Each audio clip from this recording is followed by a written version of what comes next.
Speaking of fun, we got two mid-major games to handicap, tipping it off with VCU at St. Louis. The Rams, bit of an at-large contender at this point if they don't win the A10 tournament, or even if you lose it. And Yeah.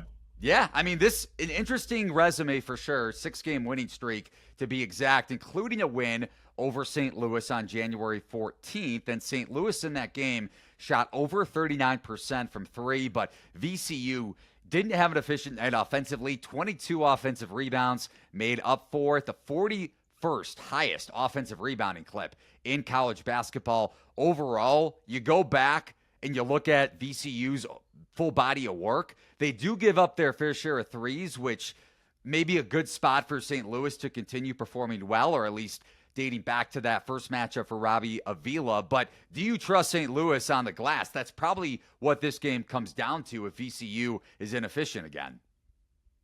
I do kind of trust them on the glass. You're right. This is likely where it's going to come down to. VCU plays a very smart game that can lead to them absolutely destroying efficiencies, destroying what shot quality might even expect. I mean, they expected to lose the St. Joseph's game on the road, which kind of makes some sense. They won that 76-60, and that was just a really cold shooting night for Joes. And St. Louis at home, they won that by like 16. Shot quality expected that to be huge, almost like 30 points, which is maybe going to surprise you when I tell you that the value is going to be on St. Louis. And I think a little surprising actually to see the number come from 6 to 5.5 since the open, but surprising because I would expect people to be like, oh, well, they blew them up. No, it's what happens sometimes. Teams have bad games. This is likely one of the worst games that St. Louis is going to have on the season. They kind of just got bodied. They didn't really know what they were running into, but they've looked better, I think, St. Louis, since that happened. And I think, it's been an interesting, 2 weeks since that game for SLU. They lost to George Washington, close one on the road. They beat LaSalle at home, and then they beat Richmond on the road. So they bounced back almost immediately look, Richmond's a little weak this season, but St. Louis, for shot quality, developing the third best half-court expectancy. Really good out of both the ball screen, off screens. They're good in the ISO. They run a lot of cuts, which is, of course, valuable. And they take a lot of off-the-dribble threes. So everything looks great for them. They've had maybe a little bit of trouble in terms of hitting their shots. A lot of expected progression to the mean, positive regression, almost 5% from three, 4% from mid-range. Everything you would expect from a Josh Schertz team. Exactly. Buy low. Maybe even getting a little baby brother, just, welcome to the club kid and like for coming into his own. It happens all the time. It just does it. It can be tough.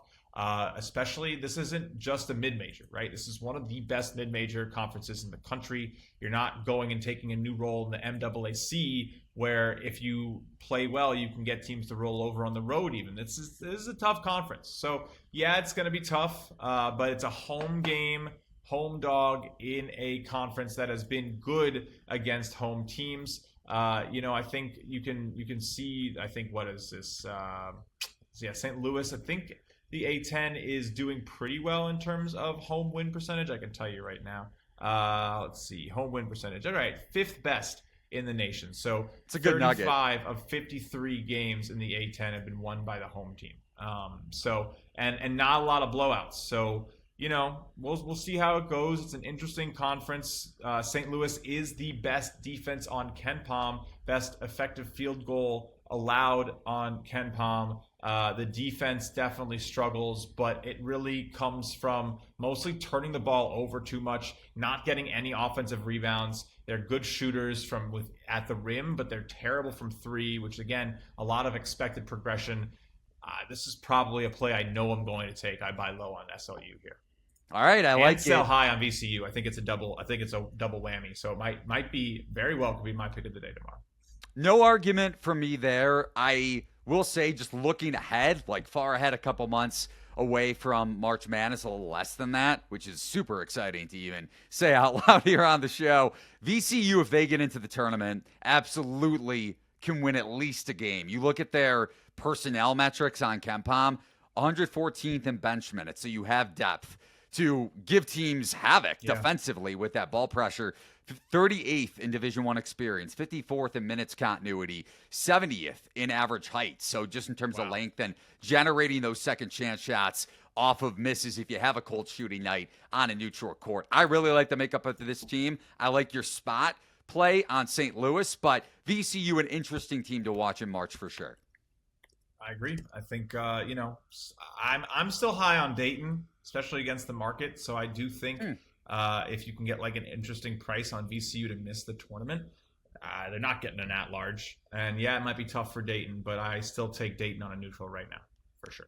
Give me Max Shulga in the tournament. I need myself some Max Shulga in the dance for the Rams. That's gonna look. I'm disappointed that last year was the final year at Barclays for the A-10. That is the last thing I'll say on it. What a tragedy. I get it. Maybe moving a little bit more over there. I might end up having to take the Amtrak down. It's only 3 hours, but that's a great tournament. What a shame. I hope someone comes and picks up that location. MAAC, if any of the commissioners are listening, get out of Atlantic City, get to Brooklyn. That'd be fun.